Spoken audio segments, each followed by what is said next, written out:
Jika memang bangsa Indonesia atau orang-orang Indonesia pada zaman dahulu itu sakti-sakti, kenapa mereka masih bisa kalah dengan penjajah yang notabene hanya punya senapan?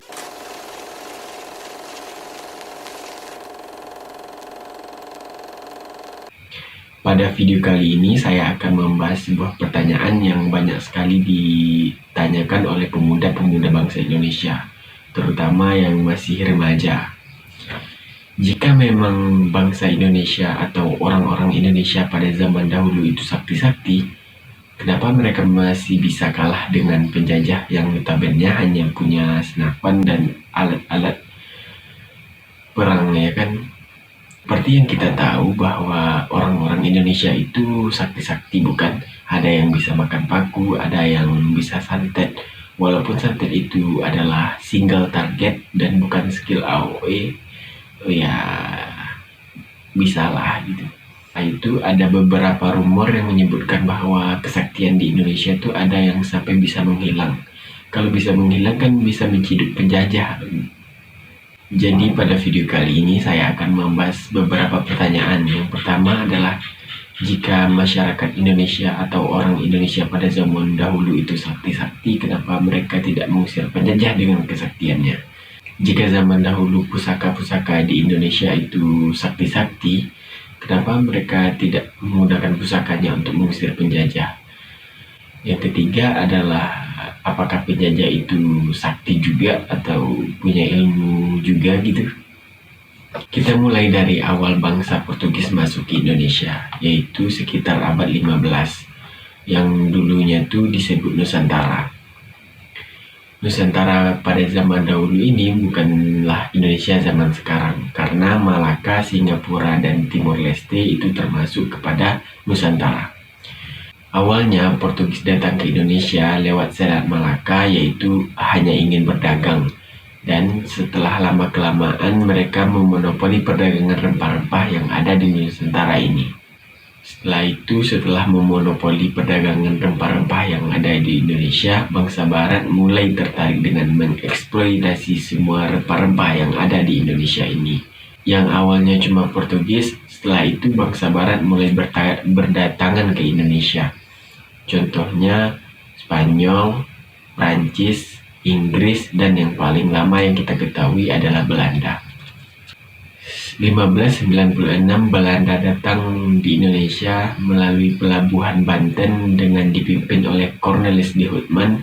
Sejak saat itu Belanda ingin mengeksploitasi rempah-rempah yang ada di Indonesia dengan berdirinya VOC, yaitu Serikat Dagang Belanda, yang mana VOC ini adalah sebuah perusahaan yang terkaya sepanjang sejarah. Pada awal berdirinya VOC ini adalah bertujuan untuk menghindari persaingan dagang antara Belanda.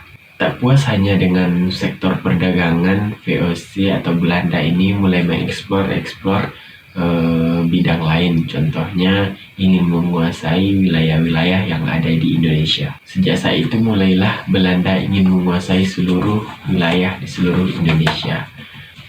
Ada banyak sekali perang yang terjadi antara Indonesia dan Belanda pada masa itu karena Indonesia tidak serta-merta ingin dijajah oleh Belanda. Contohnya Perang Aceh, Perang Ambon, Perang Bali, Perang Diponegoro, dan juga banyak lagi perang-perang lainnya.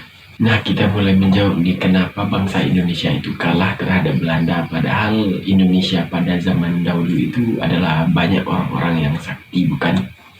Awalnya kita harus menjawab terlebih dahulu, benarkah orang-orang pada zaman dahulu itu sakti-sakti? Umumnya cerita-cerita kesaktian orang zaman dahulu itu hanya kita dengar lewat mulut ke mulut, tidak kita lihat dengan bukti yang konkret. Memang hal-hal tersebut sulit untuk dibuktikan dengan mata kepala sendiri, ya kan? Memang ada beberapa orang dan juga beberapa suku bangsa yang terbukti kesaktiannya. Contohnya adalah suku Dayak, yang mana terkenal dengan pasukan hantu, Mandau Terbang yang terkenal akan pasukan hantu, Mandau Terbang, dan juga Sumpit Beracun. Yang kedua adalah Buton. Wilayah di Sulawesi Tenggara ini adalah suatu wilayah yang tidak pernah dijajah oleh Belanda karena suatu kerajaan di sana itu sangat kuat dan tidak mampu ditembus oleh Belanda. Dan ada banyak lagi suku-suku lain yang terbukti sakti di Indonesia. Ya, kesaktian yang dimiliki orang-orang tersebut tidak relate dengan fakta-fakta yang ada, karena ya yang memerdekakan Indonesia itu bukan kaum-kaum yang sakti, tapi kaum-kaum yang orang yang memiliki kecerdasan berpikir secara intelektual, seperti Bung Karno, Muhammad Hatta, Muhammad Yamin, Ahmad Subarjo, Sultan Syahrir, dan banyak lainnya. Penjajah seperti Belanda, Portugis, Prancis, Inggris, apakah mereka mempunyai kesaktian atau kayak mempunyai jimat untuk menghindari kesaktian-kesaktian orang pada zaman dahulu? Bisa saja kan mereka itu lagi minum terus setelah itu mulut berbusa, lagi makan terus mati gitu, lagi berdiri terus pingsan lalu gak bangun lagi kan. Tapi yang terpenting dari keberhasilan Belanda menguasai Indonesia itu bukan di sihir dan kesaktian-kesaktian itu, tapi mereka itu memiliki politik adu domba, yang mana mereka tidak perlu adu sakti dengan pribumi karena mereka mengadu domba saudara pribumi dan pribumi. Ya, kita berperang satu sama lain, bukan untuk memerangi Belanda, tapi kita perang sesama saudara pribumi. Menurut saya begini, memang banyak orang di zaman dahulu itu dan juga ada beberapa suku yang emang terkenal dengan kesaktiannya, yang suka berperang dan juga selalu menang dalam berperang. Tapi Belanda atau bangsa barat ini tidak bodoh. Penjajah atau bangsa barat itu menggunakan politik adu domba agar supaya kita berperang satu sama lain dan mereka menguasai wilayah kita, ya kayak gitulah. Toh yang memerdekakan bangsa ini bukan orang-orang yang memiliki kesaktian yang seperti itu kan, tapi orang-orang yang memiliki kecerdasan intelektual seperti Soekarno dan Muhammad Hatta dan kawan-kawannya. Sampai sini dulu video kita kali ini. Kalau ada salah dan kekurangan saya mohon maaf. See you next video. Jangan lupa subscribe, share, like, dan komen.